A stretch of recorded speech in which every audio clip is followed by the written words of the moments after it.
Hello, Internet. It's 2:37 AM. Why am I up so despicably early? Because Dublin. Yes, this edition of the BoffNet Abroad comes to you from the fair city of Dublin, home of W.B. Yeats, Bram Stoker, George Bernard Shaw, and of course Oscar Wilde, behold his infinite majesty upon a rock. This is a whistle-stop tour of my whistle-stop tour of Dublin, in which I shall condense 3 days into 4 minutes. Because the good people of Ireland are fans of talking, music and rain, the noise that I make may not be much louder than the noise that Dublin makes, so sorry about that. We're on our way to learn stuff about James Joyce, but I have no idea where. Somebody's stolen a building.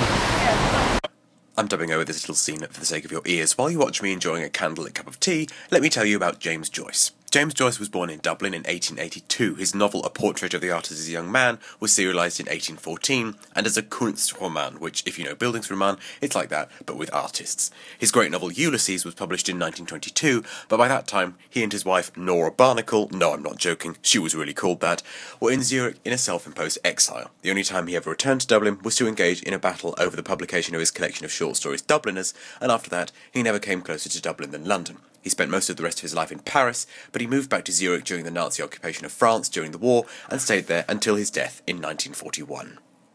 It's only just occurred to me that all the time that was being filmed, there was a sport match going on behind me. I hope you enjoyed it.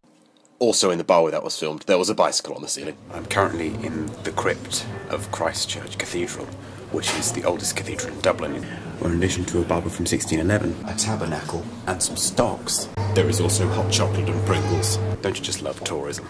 This is apparently the tallest sculpture in the world. It was commissioned in the 90s by Bertie O'Hearn, and so it is fondly referred to as O'Hearn's erection. Cheeky. It's called the Spire of Light because when the light shines on it from the sun, it's meant to look really pretty. Here we have Ireland's answer to Balamory, with gas leaking out of the greenhouse. I mean, I don't know what Miss Hooley's doing in there, but I don't like it. I mean, I wish these places had historical significance, but they don't. They're tea rooms. Okay, on to some more significant architecture. 4 minutes isn't nearly long enough to explain all about it, and I'm neither historian nor architect, but I think this panorama of Trinity College sums it up quite well. The university was founded in 1592, so there's over 400 years' worth of architecture in one place. During its lifetime, this place has seen civil wars, world wars, it's been turned into a military barracks, and it's educated some of the finest writers the world has ever known. Trinity College is the perfect microcosm of Dublin itself. It's diverse, it's beautiful, and like the rest of the city, I'm unable to explain it as fully as I'd like to.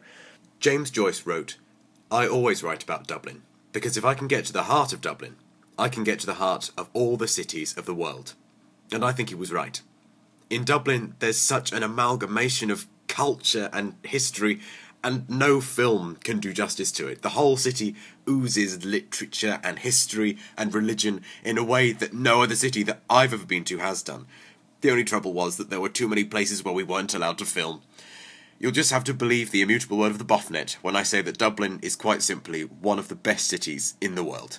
Internet, I'll be back in England soon. But for now, I'm Johnny, and this is the BoffNet. This is all in the interest of science. BoffNet, cheers.